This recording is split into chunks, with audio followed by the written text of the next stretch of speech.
Fala maninho, fala maninha, eu sou Valber Oliveira e esse é o canal Vento Norte. Toda quinta-feira às 20 horas a gente recebe alguma personalidade do norte do Amazonas a fim de conhecer mais essas personalidades do norte do Brasil. E hoje a gente está aqui com Michele Andrews. Eu agradeço muito a presença da Michele. A Michele, que é produtora cultural, ativista do movimento negro e da cultura, fundadora do coletivo Difusão e acadêmica de Direito. A Michele, ela não só atua na área cultural, como também, sobretudo, na área da política, ainda que político-partidária. Michele foi conselheira municipal de cultura de Manaus. Na política institucional, foi representante da bancada coletiva do PSOL, sendo a primeira candidatura coletiva da cidade de Manaus, e atua junto aos movimentos sociais desde 2004. Muito obrigado, Michele, mais uma vez eu agradeço aqui a tua presença e também já te parabenizo pela votação expressiva nessas eleições de 2020. Obrigada, querido. Eu acho que uma boa troca de ideias vai possibilitar a entender como foi o nosso processo, a entender como é que é fazer eleições de forma coletiva, não personalista, né? Que eu acho que esse foi o grande diferencial. Legal. E aí, Michele, eu primeiro assim, né? Que você falou que essa primeira experiência, né, de fazer uma eleição em bancada coletiva, eu queria primeiro entender assim, como que você passou, né? Eu vi que você atua bastante na área da produção cultural.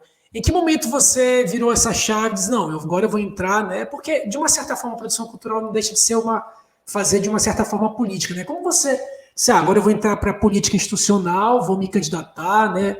Em que momento você virou essa chave? Olha, essa chave, eu bati na minha cabeça no teto em 2014. Aí eu demorei um pouco, né? Porque tu sabe que tem internalizado todo um lance de partido não presta, político não presta, nananã. Só sei que demorou 3 anos até eu internalizar que era importante e me filiei ao PSOL em 2017. Qual foi a minha grande motivação? Não ter representantes aliados aos movimentos sociais, no meu caso, ao movimento social da cultura. E aí eu fico muito incomodada porque a gente não tem políticas públicas estruturantes. São só políticas assim que depende de cada governo, depende de cada um que está ali agilizando. Se a pessoa não fizer nada, não vai sair nada. Mesma coisa nas políticas étnicos raciais, mesma coisa nas questões de gênero, nas questões de políticas de territórios, enfim. Então, foi a necessidade de ter mais representantes aliados a essas pautas de direitos humanos, né? E aí, não é que eu queria estar de frente, ser representante, falar, pedir voto, é porque é difícil a galera se disponibilizar, é um trabalho assim, que tem que se fazer de consciência política, de não deixar esses espaços para pessoas do nível que a gente vê hoje na LEAN, na Câmara Municipal, na presidência, né? Pessoas que não têm compromisso nenhum com o povo. Eu digo nem o básico de moradia, de alimentação, de perspectiva de vida, de emprego. É só fake news, é só enrolação. E aí não dá. É importante ter pessoas que queiram desenvolver projetos. Eu que sou do terceiro setor também, eu faço parte do coletivo Difusão, então eu tenho externalizado, elaborar projeto, pesquisar, trocar uma ideia, ver o que está acontecendo, pegar o censo, entender o território. Aí você vai falar com essas pessoas que estão ocupando os espaços de decisão e de poder, e você vê assim que não está legal, você não consegue dialogar, é um chá de cadeira imenso. E foi isso que me motivou a disputar esses espaços, geralmente desses homens brancos, de famílias com dinheiro e que estão no seu 5º mandato, no seu 6º mandato, entendeu? Enfim, foi isso. Michele, essa tua motivação, né, e você teve se candidatou em 2018, né, salvo melhor dizendo, se candidatou em 2018, e agora em 2020 vocês tiveram uma votação expressiva, né, bancada coletiva, e aí tiveram um problema por conta do coeficiente partidário, né, alcançaram 7 mil votos, né, seriam, se a gente fosse listar os cargos majoritários, vocês seriam a 6ª mais votada, né, mas não alcançaram, ficaram muito distante do coeficiente partidário, né, alcançaram, o pessoal inteiro alcançou 10 mil, né, o coeficiente é 24 mil, e eu queria saber, faltou para o pessoal, se por um lado a candidatura coletiva, né, a bancada coletiva empolgou muita gente, por outro lado faltou um planejamento partidário, né, porque você vê um coeficiente partidário de 24 mil, né, um teto de 24 mil, e o partido alcançou 10 mil, sendo que desses 10 mil, 7 mil foi da bancada coletiva. De uma certa forma, você acha que faltou um planejamento partidário? Uma outra situação que a gente observa é que apenas 5 candidatos, né, do PSOL, ou seja, o partido podendo escrever muito mais candidatos, né? Você acha que faltou um certo planejamento ou foi uma surpresa que ninguém esperava? Olha, eu não preciso nem explicar muito, é nítido ver que faltou um planejamento das direções que estão hoje, né? Olha, eu estou falando no dia 29 de abril de 2021. Então, faltou aí um incentivo, um planejamento estratégico, uma troca de ideias, enfim, porque eu faço parte de um coletivo dentro do PSOL e a gente, enquanto bancada coletiva, se organizou para ter 20 mil votos. Aí veio a pandemia, porque tu sabe que não dá para fazer campanha em 45 dias, ainda mais quem não detém grana, né? E aí é de esquerda e tem todo um lance. Então a gente veio fazendo um projeto político, apresentando as nossas ideias, mapeando as nossas condições.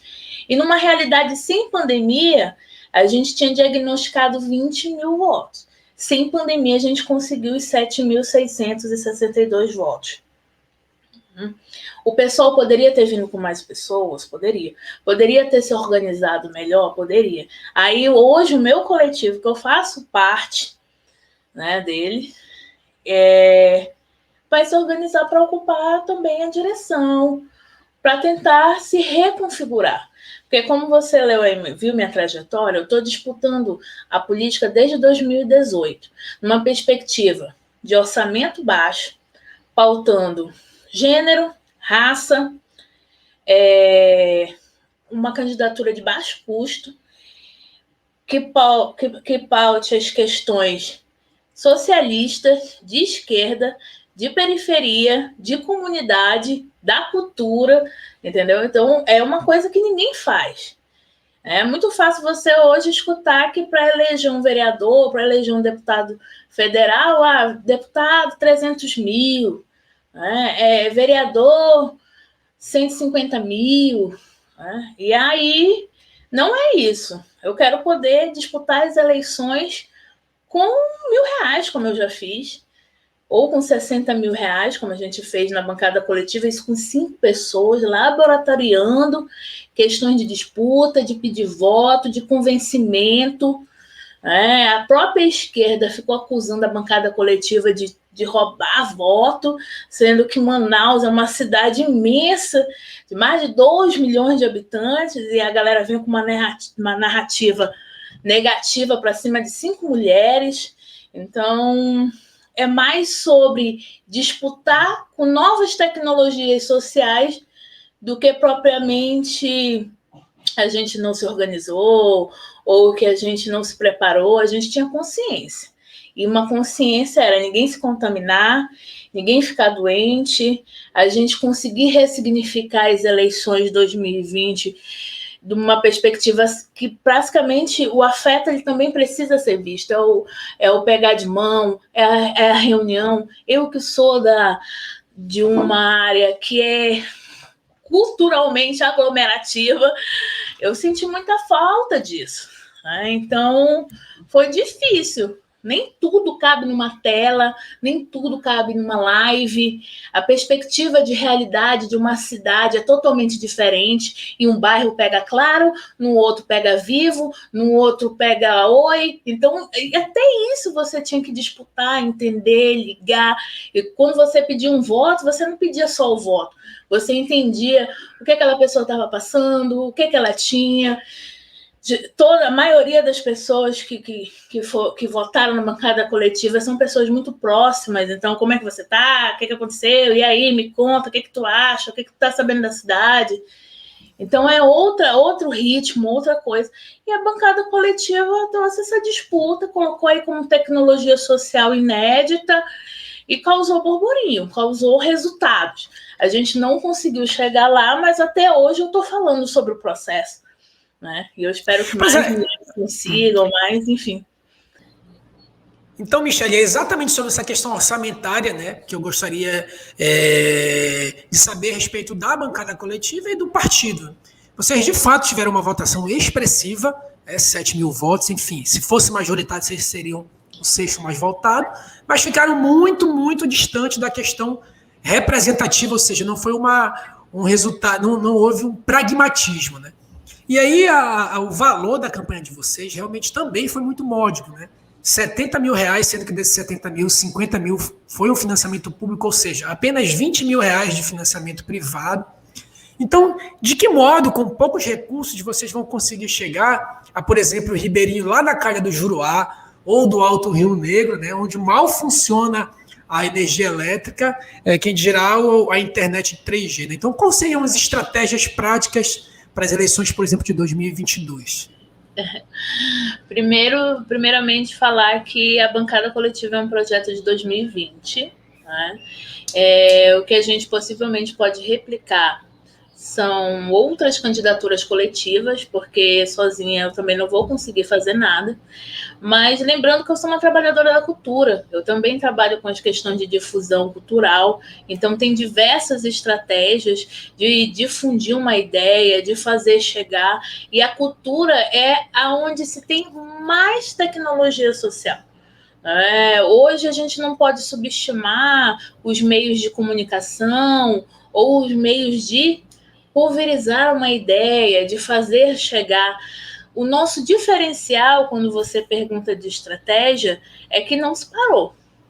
Isso eu posso afirmar. Então, assim, eu não espero o 2022 chegar para me entender quais são as calhas, o que cada calha está acontecendo, quantos filiados do pessoal eu tenho no estado do Amazonas. Eu não estou esperando 2022. Eu estou pensando política continuamente. Tanto é que uma das frases que a gente usou para a campanha é a política da vida real. Se eu não conseguir chegar lá na ponta, como é que eu aqui, nessa outra ponta, vou compensar esse não chegar? E a gente também não tá pensando em um projeto só de mandato. A gente está falando de ocupação política. Então, você não pensa só o mandato, as eleições de 2022. Tem uma educação política aí por trás disso tudo. Nós temos uma plataforma chamada Esse é o Nosso Norte, que pensa as questões territoriais, que disputa isso lá no pessoal nacional também. Então, não é só o mandato, não é só as eleições. Hoje a gente conseguiu entender qual é o nosso raio de pessoas que querem votar de forma direta, aquelas que gastaram 30 segundos na frente da urna eletrônica. Só que isso dá um parâmetro para a gente entender assim, cara, quem quer passar mais de 30 segundos? Quem está pensando política? Quem está incomodado com quem está hoje? Quem não quer só homem lá na Leão? Quem não quer só homem no governo do estado? Sabe? E isso nos ajuda a aproximar. Então, hoje não é mais 7.662. Isso se triplicou. Isso aumentou. Isso criou, aproximou, aumentou o número de filiados, deu esperança, deu vontade de ocupar mais o partido, disputar de frente, ainda continuar no PSOL, né? Porque em 2020 o que nos faltou foi partido. Se nos faltou partido, então vamos construí-lo. Então é isso a nossa estratégia. É continuidade na perspectiva do baixo custo e que ninguém mais ache que não possa ser vereadora, que não possa ser deputado, deputada, que não possa ser governador desse estado, entendeu? Qualquer pessoa, qualquer adolescente, qualquer jovem, mulher, enfim, tem que ter uma esperança e falar, cara, eu vou mudar isso aqui, eu faço melhor do que muita gente. Então, isso é só o básico que eu posso te falar de um processo contínuo que a gente faz enquanto coletivo. Pois é, Michele, e em relação, por falar em estratégia, né, é uma discussão muito que se fala dentro da própria esquerda, né, em relação à linguagem. Como é que, sobretudo, né, o pessoal que se coloca mais à esquerda, né, em relação aos partidos então existentes de esquerda, de que maneira essa linguagem, né, ela pode chegar até a essa população que formalmente, né, seriam com menor escolaridade, com menor complexidade de formação. De que maneira essa linguagem que o pessoal utiliza, identitarismo, né, enfim, a questão do patriarcado, de que maneira vocês teriam uma estratégia para chegar àquela determinada mulher ou aquela determinada minoria com uma linguagem complexa que envolve o próprio tema e traduzir isso para o eleitor, para que o eleitor acredite na plataforma do partido ou da bancada coletiva, enfim. É porque a galera só pensa no pedido voto, né? no chegar como heroína ou como herói. Não. A perspectiva é a construção de um projeto coletivo. Quando eu chego numa comunidade, eu quero saber quem é que mantém aquilo lá, quem é que faz aquilo acontecer, como é que estão, como é que está a energia, como é que está a escada, como é que é quando chove. Eu não vou lá pedindo primeiramente voto. Então, essa é a linguagem, é aproximar, é fazer compor, é fazer parte, é falar, olha, se a gente ganhar, a gente ganha junto. Por quê? Porque é código aberto. E aí você não tenta imitar a linguagem ou fazer o que eles fazem. Não é isso. É trazer mesmo para perto para quem tem vivência.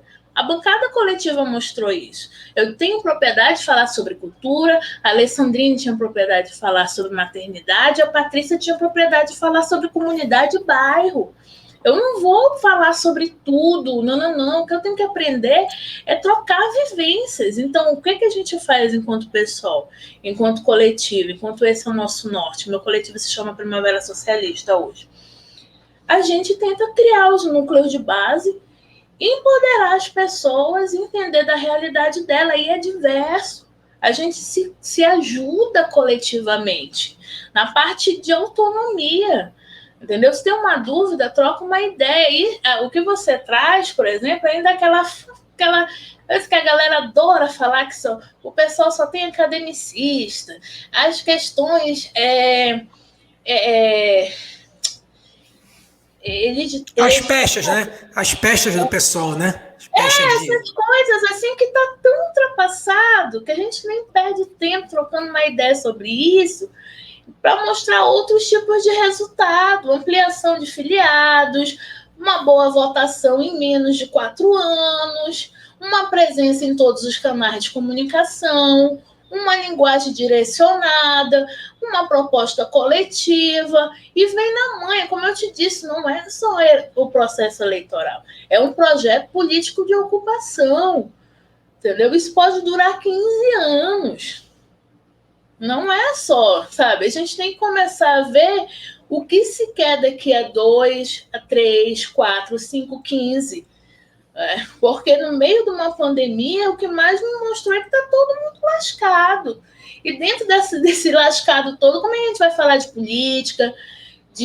política institucional, todo mundo ficou desacreditado, mas também muita gente ficou revoltada e transformou essa revoltação em essa revolta em ação de filtrar. Ó, fulano, você não vem mais aqui não, que você vai levar a porrada, sabe?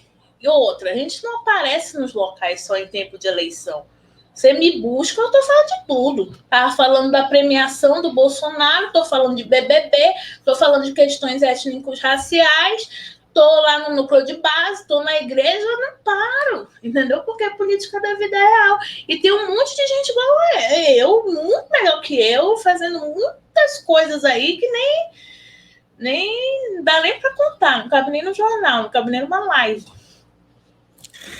Você falou até aí da questão, já que a gente falou da questão, né? Você falou dessas pestes, né, do pessoal, aí o pessoal fala só de identitarismo, enfim, de acadêmicos e tal. Você acha que esse fato, né, que ocorreu com a participante Lumena, você acha que isso, de uma certa forma,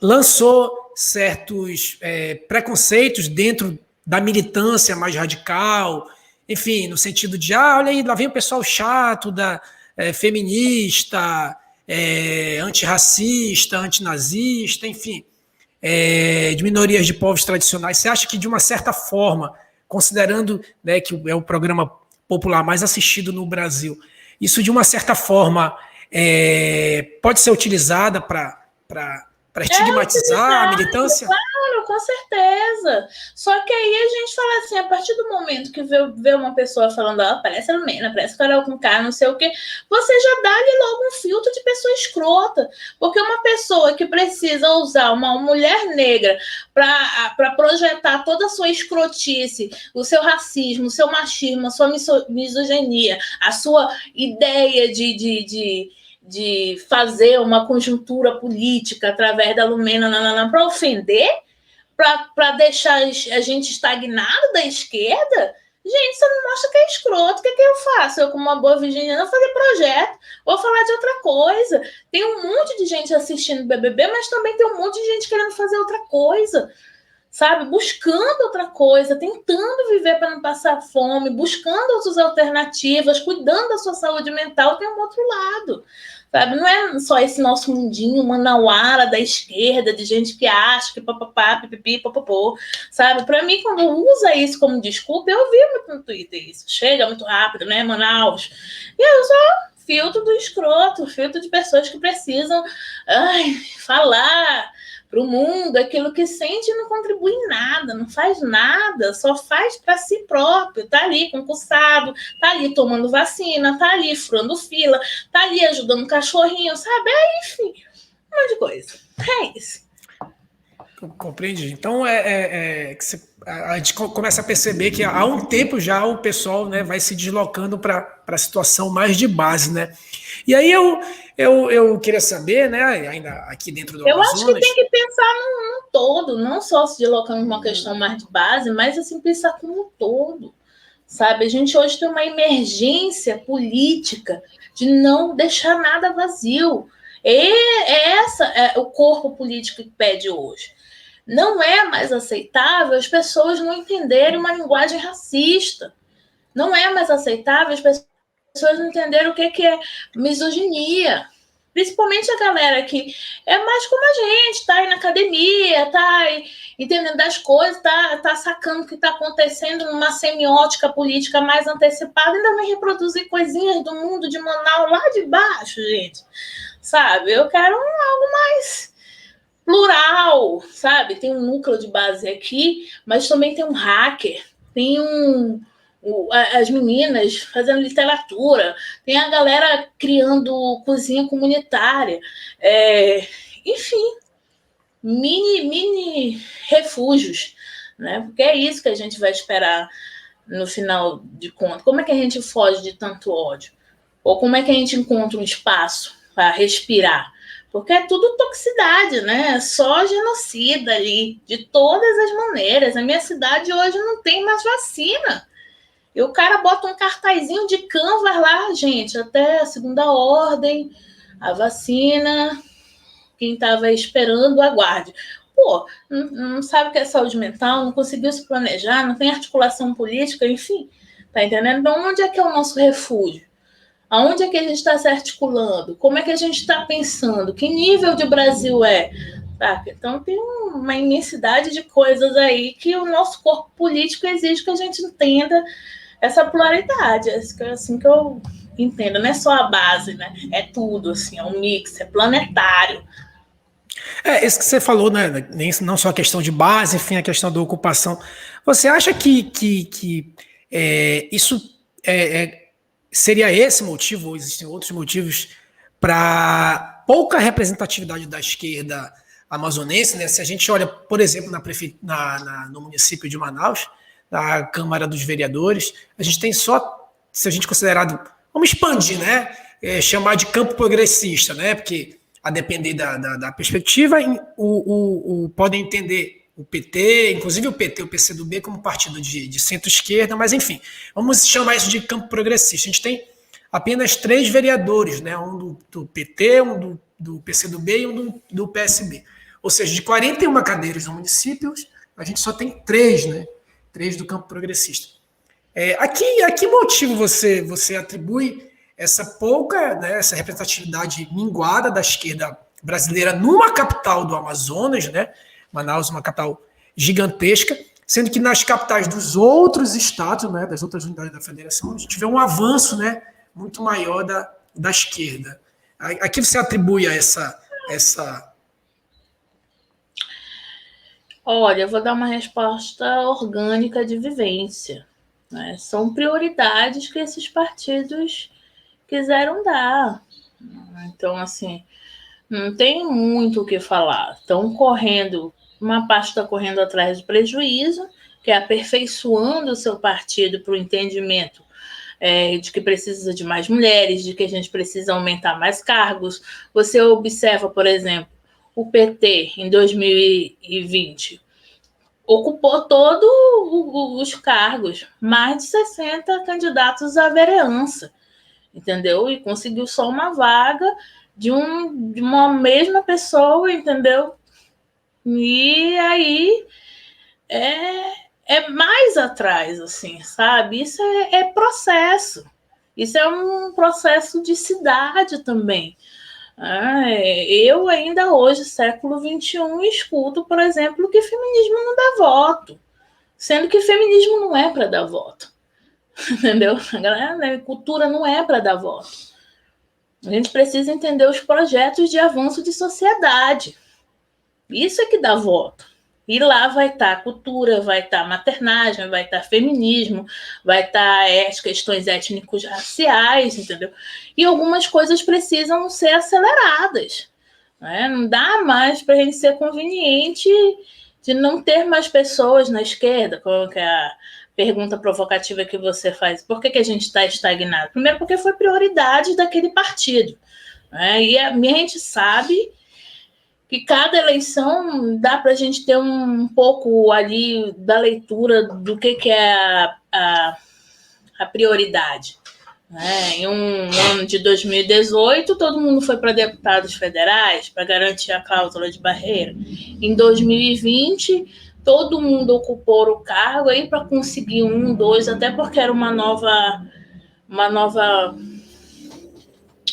maneira, né? Não tem mais as coligações, não tinha mais isso, então cada um tinha que mostrar se tinha mesmo voto, se sabia de como chegar nos territórios, né? E aí outra coisa é falta de investimento na base, de disputar o território. E aí isso é muito recente. Não tem nem 15 anos. Pois é, você falou sobre né, enfim, sobre a questão do PT. E aí eu queria não era nem para me falar, mas é só um exemplo. Só falar citou. de esquerda, que é o que eu componho, não posso falar só foi como um exemplo. Não, mas eu queria pegar esse gancho para perguntar sobre a aliança de 2020. Né? A gente via, sobretudo pela parte do Partido dos Trabalhadores, muita reclamação a respeito do envolvimento do PSOL com a candidatura do José Ricardo, né, candidato a prefeito em 2020. De fato, há esse ruído assim na aliança entre PT e PSOL. Para 2022, o PSOL já pensa em aliança, ou pensa em candidatura própria, enfim. Há um ruído nessa aliança? Não, assim, basicamente, o que eu posso falar, acho que quem pode falar com maior propriedade é a Marclise, que vivenciou isso. O resto foi só burburinho de redes sociais e conversas ali que não foram expostas. Foi mais shade, né? Como falei, foi mais um veneninho jogado do que qualquer outra coisa. O pessoal fez aquilo que poderia ter feito e disputou. E disputou o PT também.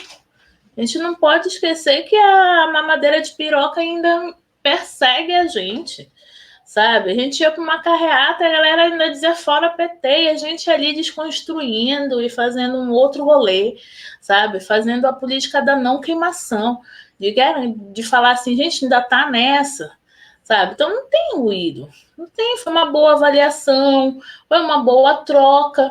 Tem gente que acha que poderia ter feito mais, todo mundo vai achar que poderia ter feito mais, mas olha a condição, olha para a realidade, olha para Manaus, olha quem ocupou as cadeiras da Câmara Municipal, olha quem é o nosso prefeito hoje. A disputa ali era na base ainda, daquele tempo ainda de, sabe, não gosto nem, mas ainda do rancho, do cachê, entendeu? Então, assim, a política ainda está no pensamento em cima da fome e da necessidade do povo. Por isso que essa galera ainda chega lá no poder. Mas não tem ruído. Não, o que tem são avaliações daquilo que viveram. Algumas pessoas criam expectativas demais. Isso tudo aqui é uma resposta orgânica que eu estou te dando, né? Que é a minha forma de uma linguagem mais fluida mesmo, essa é a minha pessoa. Mas tá tudo suave, tranquilo. E pensa em aliança para 2022, ou ainda é muito cedo, ou já algumas conversas? Olha, a gente tem que se preparar para tudo. Todo mundo pensa em tudo. Como é estar só, como é que é estar com X, como é que é estar com Y, como é que é estar com C, como é que é não vir, né? Como é que é vir, como é que é com R$1, com R$2. Então, tudo está sendo pensado, né? Tudo está sendo proposto. O que a gente não pode fazer é desrespeitar uma decisão coletiva. Né? E outra coisa que a gente não pode fazer é entrar num campo onde as pessoas não compreendem uma inovação política que o meu coletivo que eu participo quer propor para a cidade, para o Estado. Aí não dá. Então, mas tudo é pensado, com certeza, conversado, ideia. Hoje, para a gente partir da educação política, hoje a gente está num processo de congressual, né, do pessoal, vai trocar a direção municipal, vai trocar a direção estadual. Então, a gente está fazendo esse tipo de articulação mais interna. E também conversa, já consegue ver quem quer ser figuras políticas para as eleições de 2022, quais são as condições, pegar tudo aquilo que a gente não conseguiu praticar, aplicar em 2022 e trazer as inovações que 2022 vai nos exigir. Michele, e sobre essa questão, Michele, em relação, né, a gente observa que há uma certa discussão entre PT e PSOL, né, alguma parte da militância do PT e do PSOL, sobre essa questão identitarismo versus classe, né? A gente vê parte da militância do PT dizendo, olha, eu acho que o PSOL se perde quando ele faz a militância dele muito no identitarismo, né? A questão racial, a questão do feminismo, né? Enfim, a questão dos povos tradicionais, que, na verdade, esse fronte político deve ser agrupado por classes, ou seja, trabalhadores, né, versus empregadores. Então, o que você participa dessas discussões, entende que é uma polêmica que realmente acontece, entende que é um erro estratégico do pessoal tratar da questão identitarista?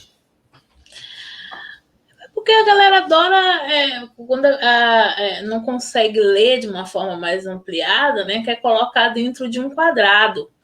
Mas não é só isso. Não dá para debater classe sem raça, sem gênero, sem diversidade, sem questões territoriais, sem o entendimento de quem você é. E a história mostra isso para gente nas decisões, entendeu? Quando as mulheres brancas queriam votos, quando as mulheres negras queriam voto, homens negros queriam votar também. As questões indígenas, a história mostra que não dá para fazer classe sem essa diversidade de identidades, não tem classe sem isso. Não é nada, é aquela forminha, sabe? Não tem aquela forma, é uma diversidade que existe, então não tem. E qual é a dificuldade de se debater? Classe, gênero, raça, não é uma questão de lugar de fala aqui. Também, não é, eu não vou conseguir debater as questões de gênero, não é isso, gente. É o entendimento disso e como você aplica na sua vida real. Quem realmente está aplicando classe? Quem está aplicando a esquerda na sua vida? Quem está aplicando o socialismo na sua vida? Sabe, porque eu estou fazendo esse exercício. Todo dia uma desconstrução, todo dia uma evolução, estou quase uma Pokémon, entendeu? Para tentar ser uma pessoa melhor e sem política de queimação. Esse tipo de comentário que tu acompanha na esquerda é mais de queimação do que qualquer outra coisa. Não deixa nada para ninguém, só causa dúvida, como eu já disse anteriormente. Não consegue nem fazer uma narrativa lógica. Entendeu? A galera, entendi.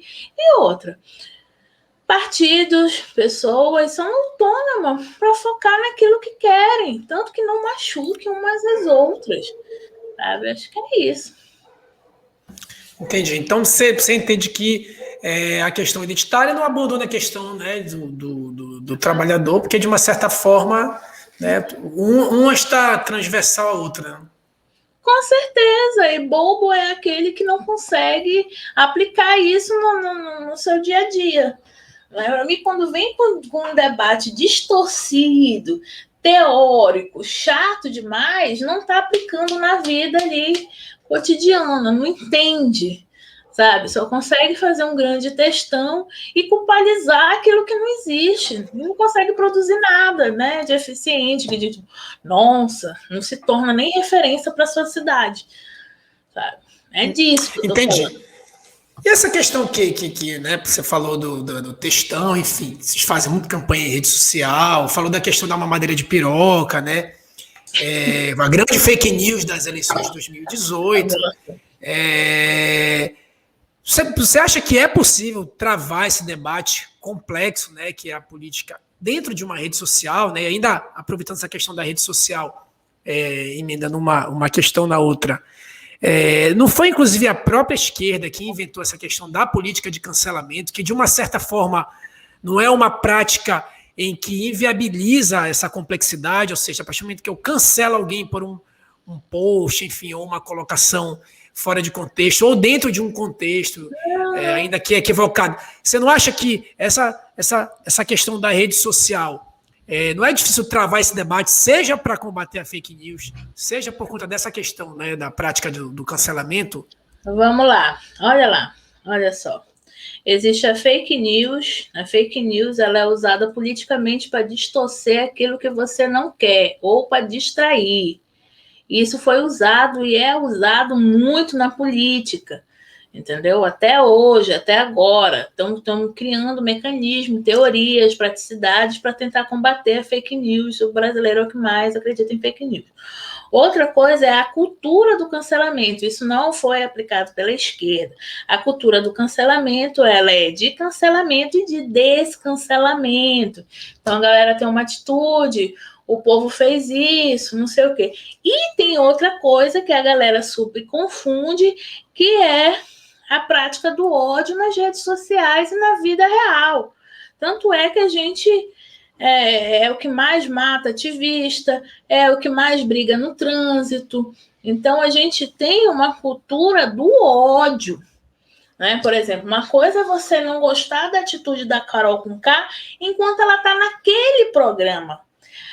Outra coisa é você terminou, já saiu do programa, continuar odiando ela por uma forma gratuita, chamando de macaca, entendeu? E isso é a cultura do ódio. Isso é uma distorção, sabe? Isso a gente tem que conseguir compreender. E aí a gente não fala só da esquerda, a gente fala no seu total. Não é só a esquerda que contribui para o discurso de ódio ou para o discurso de cancelamento. É todo mundo que está aprendendo a lidar com isso, sabe? Esse ano que foi criado a lei do Stalker, que foi aprimorado a lei do discurso de ódio, do como é que aprende a denunciar. Então, várias coisas ainda estão se aperfeiçoando. E é isso. Eu falei de 3 coisas aqui que a gente não pode confundir. E é isso. Ainda sobre essa questão da aliança, né? Ou seja, você falou que o partido está, enfim, está aberto, é algo que vai. A gente viu recentemente, talvez o maior ícone no sentido de quantidade de votos, enfim, de representatividade de votos, né? Que é o Guilherme Boulos, do PSOL, se colocando à disposição a candidatura, né, do governo de São Paulo. Então, eu queria pegar esse gancho mais a nível nacional, né, saindo um pouco do Amazonas e indo um pouco nacional. E aí ele também, né, declarou que seria interessante um grande arco de aliança ao redor do ex-presidente Lula. Você, né, enfim, falando pela bancada coletiva, você apoia, você é uma das defensoras desse grande arco de aliança? A bancada coletiva é uma tecnologia social de 2020. Eu sou uma figura pública do PSOL, da plataforma Esse é o Nosso Norte, da Primavera Socialista. A gente tem que ir mais a fundo, né? Eu nem gosto das palavras arco, né? Eu gosto de uma coisa mais para frente, uma coisa mais TikTok até. Mas eu acho que a gente tem que priorizar a vida, coisa que nessa atual presidência não está sendo preservada. Então, a gente tem que priorizar a vida, priorizar que ninguém mais não passe fome, que a gente tire o Brasil dessa estagnação política, desse rótulo de uma população do mundo que mais acredita em fake news, sabe? Então, a gente tem que entender o macro. E se o macro, a nossa melhor alternativa é Lula, que seja Lula, que a gente vá consciente. Se a nossa melhor alternativa é o Boulos, que a gente vá com tudo com Boulos. Mas isso tudo ainda está sendo debatido, entendido, porque a gente precisa entender que tipo de projeto que a outra parte, que o outro lado está fazendo, para a gente perder tempo, né? Então, isso a galera está muito consciente. Eu prezo por uma... Eu sou do grupo que pensa na viabilidade, né? Do que vai dar certo, do que vai deixar um lastro, um legado e uma inovação. E se contempla essas coisas, a gente entra de corpo e alma, entra com tudo, sabe? E essa aliança, voltando um pouco para o Amazonas, ela se estenderia, por exemplo, né, saindo do cenário nacional com o PT, no cenário regional. Ela poderia, sob essa perspectiva que você falou, enfim, para derrotar o bolsonarismo, poderia se estender a grandes caciques amazonenses, Eduardo Braga, Omar Aziz, em um eventual segundo turno. Parte? Da parte em um eventual, do PSOL para não, você pessoalmente como uma liderança, em um eventual segundo turno entre esses caciques e uma representação do bolsonarismo. O PSOL em um eventual segundo turno poderia fazer essa aliança? Segundo turno, PSOL não, em sua perspectiva. A maioria das orientações, pegando as experiências que eu vivenciei do PSOL, é ser oposição e votar no menos pior, entendeu? Nunca incentivar o voto nulo, porque isso é um projeto, sincronizado para tirar as pessoas da política, não criminalizar outros partidos, fazer de uma outra maneira. Ela pode ser até um pouco mais demorada, mas ela traz mais corpo, mais consistência. E, tipo, a velha política tá off, né, gente? Tem algumas coisas que é óbvio que não vai rolar aliança. O que a gente pode fazer é um pensamento de quem é o menos pior dentro desse processo, mas ninguém vai ficar negociando o PSOL, deixar ele como um partidinho de, sabe, de negócio ali, de tempo de TV. Jamais. É outra chave, é outro processo, né? Tanto é que o pessoal hoje tem uma boa visibilidade porque a gente está pensando em ocupação política. Né? E isso então, requer tempo, requer... Então, se ocorresse, não seria uma aliança propriamente dita, e sim um apoio no sentido de liberar a militância para votar em candidato anti-bolsonarista, seja ele quem for. Não de uma forma direta, né, mas que o menos pior nesse processo de segundo turno ganhe, né? E a gente prezar pela vida. Liberar a militância, todo mundo é livre, né? Eu estou no partido. Socialismo e liberdade. E o que a gente pede mesmo é consciência, coerência, que não precisa ficar apoiando a política off, sabe? Não precisa. Tem outras expectativas, outras trilhas, outros caminhos, né? Mas a gente vem para a luta e para a disputa.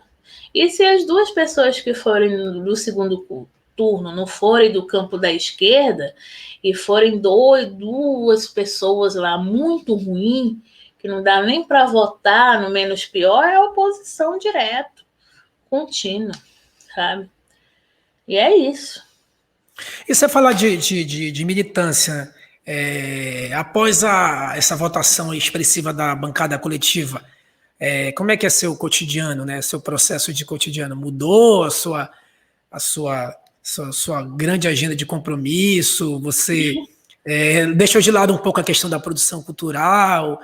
A sua mãe, o seu pai, o namorado, enfim, o irmão diz... Olha... Sai da política. É política isso não é... da vida real. Assim, isso aconteceu em 2018. Eu entro na política, eu vou disputar um pleito no ano que Marielle foi assassinada. Então, isso eu resolvi lá em 2018. Então, todo mundo hoje que compõe a minha rede de afeto, vou dizer assim, tem consciência que eu dedico parte da minha vida a um projeto político de ocupação. É isso. Então, já entra fazendo parte disso, se envolvendo, entendendo, me respeitando.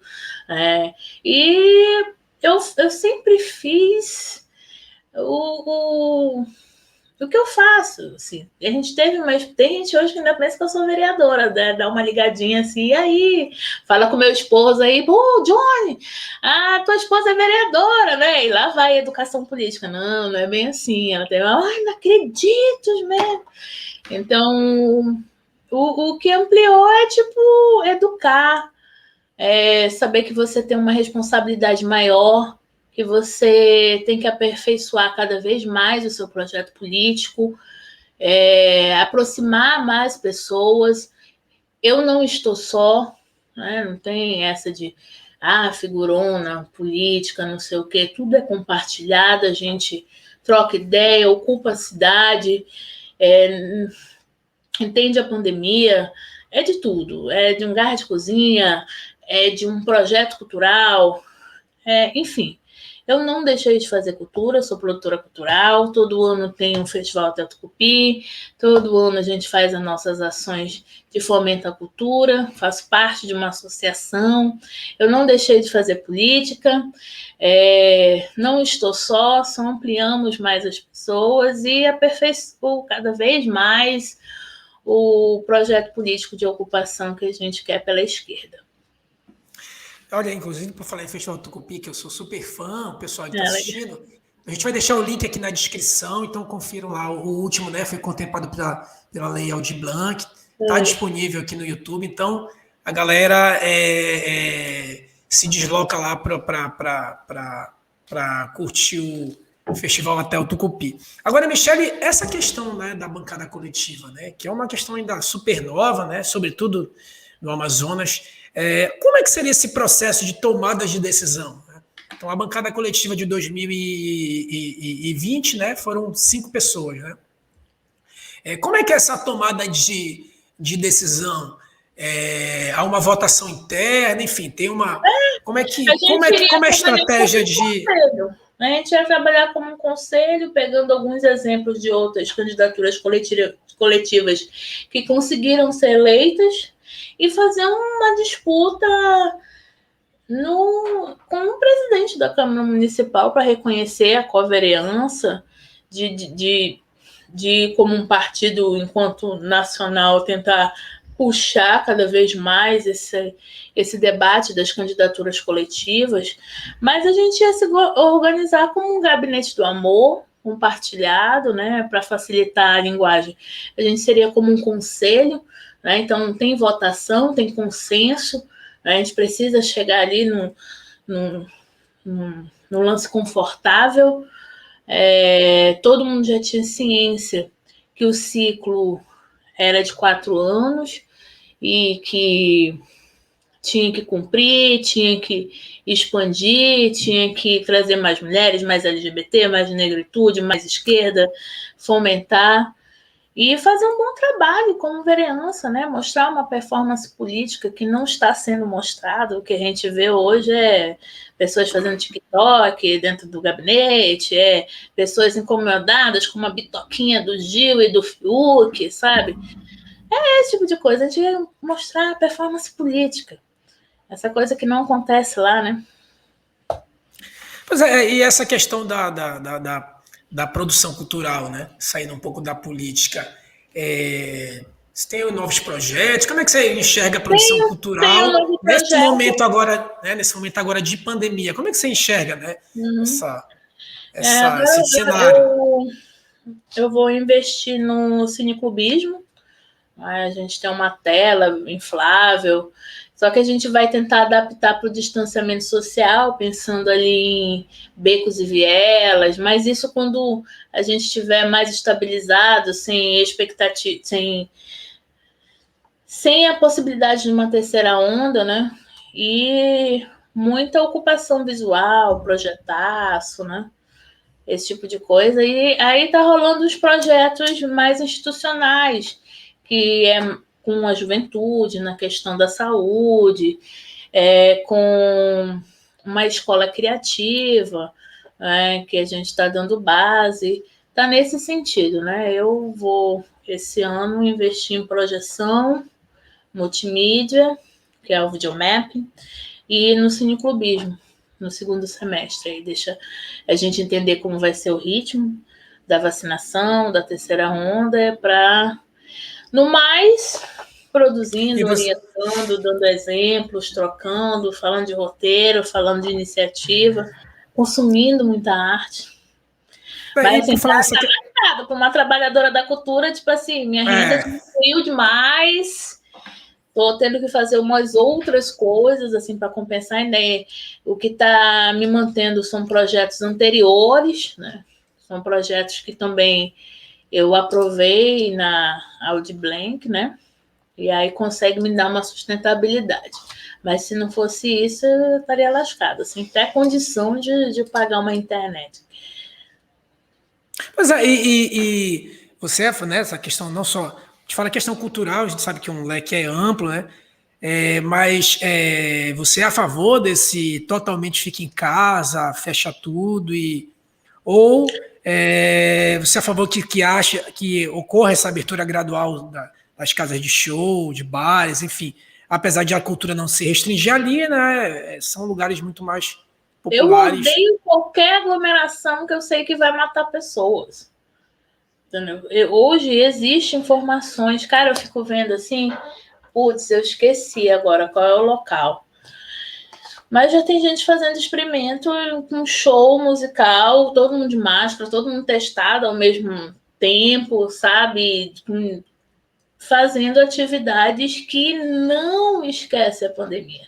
O problema do Brasil é que quer continuar sem pandemia, estando numa pandemia. Então, aglomera de forma errada, mata pessoas, esquece do que está acontecendo, reproduz falas escrotas, vou usar assim, ruins mesmo, que tipo, cara, eu participei de um projeto de carona solidária e eu tive que convencer as pessoas a irem tomar vacina, sabe? No século XXI. Olha o nível. Então, assim, eu sou a favor da vida.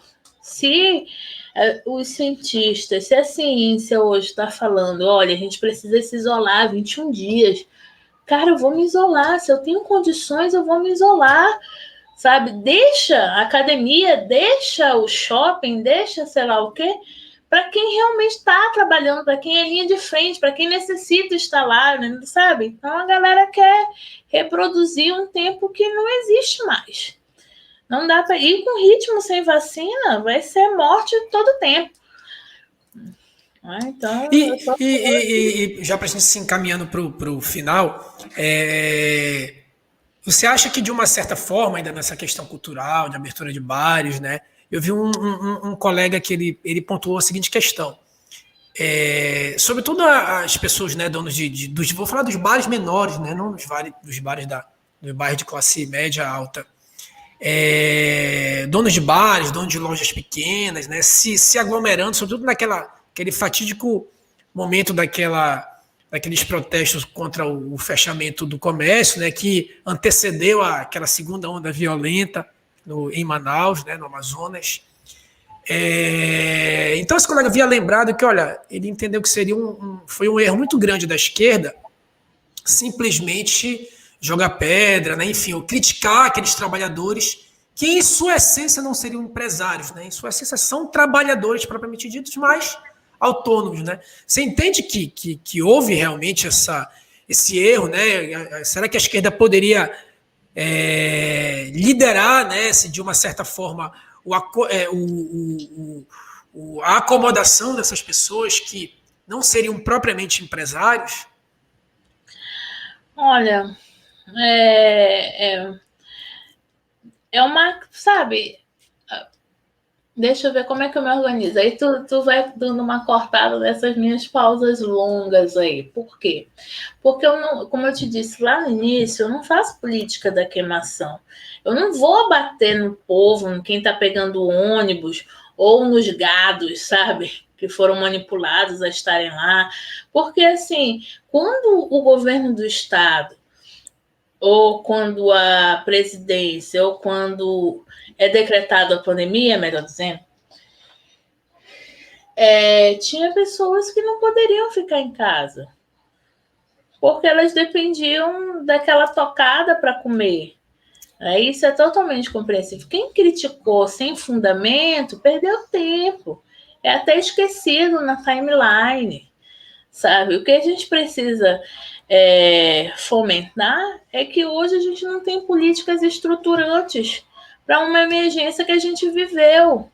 Então, a microempreendedora, o empresário, o cara dono do shopping, o das rotas, o dos ônibus, tá todo mundo lascado igual. Não é no sentido de passar fome, que tem gente que é muito pior. Mas, assim, ninguém está favorável numa pandemia. Ninguém está favorável. E ninguém está se esforçando para criar uma alternativa onde as pessoas não morram. Então, acho que a grande crítica da esquerda, nesse momento, quando teve aquela aglomeração, você está falando daquela lá do centro, né? Isso, aquela do centro, isso. Foi para lá e tal, foi tipo... Galera, dá para fazer a manifestação de uma outra maneira, que não seja assim, tão aglomerativa, né? A gente viu os profissionais, né, e os trabalhadores da saúde fazendo manifesto de uma forma lúdica, aberta, entendeu? E naquele caso lá tinha gente sendo muito negacionista, que não era só o protesto por não ter auxílio, por estar perdendo dinheiro, por não estar conseguindo colocar comida na mesa.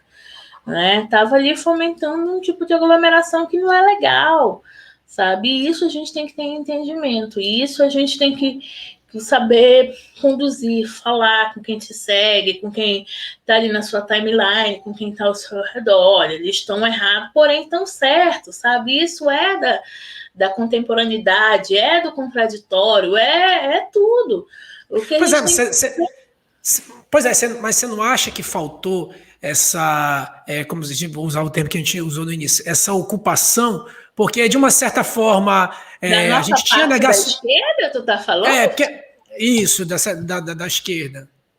Porque, de uma certa forma, tinha sim os negacionistas, mas tinha muita gente desesperada, né? Tinha muitos trabalhadores autônomos desesperados É que, porque apesar desse. tu tá falando da opinião localmente, né? Tipo, a galera pegou uma outra vertente ali que acaba que colocando todo mundo no mesmo balaio, né? Mas não existe isso. Quando a gente vai num debate mais ampliado, não dá para botar todo mundo no mesmo balaio. Infelizmente, ainda tem pessoas que têm uma boa visibilidade na esquerda que não conseguem fazer sua narrativa de forma mais didática, né? mais focada, mais ali que realmente preste um serviço e acaba atrapalhando a narrativa e misturando tudo. Né? E aí, enfim, acaba criminalizando quem não é para criminalizar. Entendi. Então, Michele, obrigado. Não sei se você queria fazer mais alguma consideração. Eu te agradeço muito, mais uma vez, te parabenizando por essa votação expressiva. Desejo toda a sorte aí, não só se houver uma bancada coletiva 2022, mas para todo o partido. Foi uma grande satisfação conversar com você, né? Acho que mostrar um pouco mais de quem é a Michele, de como funcionou a bancada coletiva. Então, muito obrigado mesmo. Quero agradecer esse espaço, gratidão para a gente ter trocado essa ideia. Eu sou essa pessoa despojada, essa pessoa disponível, essa pessoa que em 2020 conseguiu colaborar com as pessoas, conseguiu fazer um pleito, não aglomerou, não deixou de usar máscara, ajudou como pôde as pessoas, trocou uma ideia, entender um pouco mais da cidade de Manaus e lembrar sempre que não é só a questão da eleição, mas para a gente ter uma perspectiva de projeto político mais ampliado, de ocupação. Não dá mais para ficar como está. A gente precisa priorizar a vida, a vacina, as mulheres, os negros, os LGBTs. A gente precisa priorizar a nossa política de território. Tem uma série de coisas que são emergenciais aí, e a pandemia mostrou isso para a gente, né? Como é que eles estão trabalhando, como é que eles valorizaram o SUS, como é que eles estão nos valorizando. E eu espero que hoje quem tiver saúde, tenha consciência, consiga aí fazer minimamente seu trabalho. Falando para a galera que está ansiosa, não se afobe, tente trabalhar coletivamente, no seu tempo, da sua maneira, se mantenha vivo e viva, isso é muito importante. Não deixe eles te sugarem, né? Porque é ódio atrás de ódio, eles querendo destruir Amazonas, a Amazônia, eles querendo destruir políticas estruturantes importantíssimas para o país, mas a gente precisa continuar, a gente precisa fomentar projetos e vamos junto, vamos coletivamente que vai dar certo. E 2022 está chegando, fiquem atentos e atentas, vão para cima, política à esquerda, é isso. Obrigada. Obrigado, Michele. Obrigado a todo mundo do Vento Norte. E não se esqueça de, né, se inscrever, compartilhar, curtir. A gente vai deixar aqui também no link da descrição. Vamos deixar, desculpa, na descrição os links dos coletivos que a Michele citou. Muito obrigado mais uma vez, Michele, e até a próxima quinta-feira. Um abraço.